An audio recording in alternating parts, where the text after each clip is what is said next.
Bean's fatherly visage bore a grin that crinkled the edges of his bright blue eyes. It was not at all the thing to smile in one's portrait, which was probably why Bean had done so. Chloe was glad he did. His smile always made her feel loved. A maid entered the room and began arranging the tea. Chloe tugged her cravat free so as not to fill it with crumbs. Tommy wiggled with excitement. "I can't wait to hear your plan, Chloe. Once Puck comes home, it will feel like having a part of Bean back, like being whole again." Chloe's heart pounded in agreement. All 6 of the siblings would do anything in their power to bring Puck and family home, where it belonged. Before they'd found each other, most of the siblings had never had anyone they could rely on or possessions to call their own. They'd learned the hard way not to develop emotional attachments to people or things.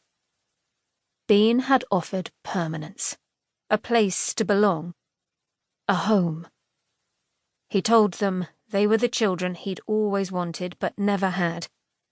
From the moment each had arrived on the doorstep, they'd felt loved and cherished in a way they had never known. The oil painting was their first purchase as a family, their first decision as a family. For most of them, it was the first time their voices mattered. The artist's uncommon skill wasn't why they'd chosen the unusual painting. It was the subject. A forest scene featuring Robin Goodfellow, the mischievous demon fairy, sometimes known in folk tales as Puck, and 6 fellow sprites of all sizes and hues dancing about a fire with absolute freedom and joy. It was the visual representation of what they'd found in each other.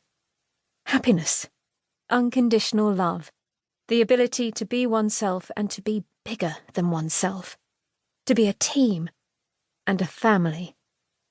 That was the most magical part of all. That painting was their soul on canvas. To the Wynchesters, the painting was a family portrait, and their most cherished possession. It belonged to all of them. It was all of them. "Once Puck comes home, we can get rid of that cherub." All 3 gazes swung to the fireplace. An angel-shaped vase stood on the mantel, right beneath the faded rectangle where Puck and family should have been. A blank spot that matched the empty space in their lives where Bean used to be. Chloe swallowed hard at the injustice. 19 years earlier, the prior, Duke of Faircliff, had sold them the painting to pay one of his many gaming debts. Then, 8 months ago, when he suddenly wanted it back, the family refused. Instead of honouring the original transaction, the Duke stole the painting and left an ugly vase behind in its stead, as though that could possibly make up for their loss.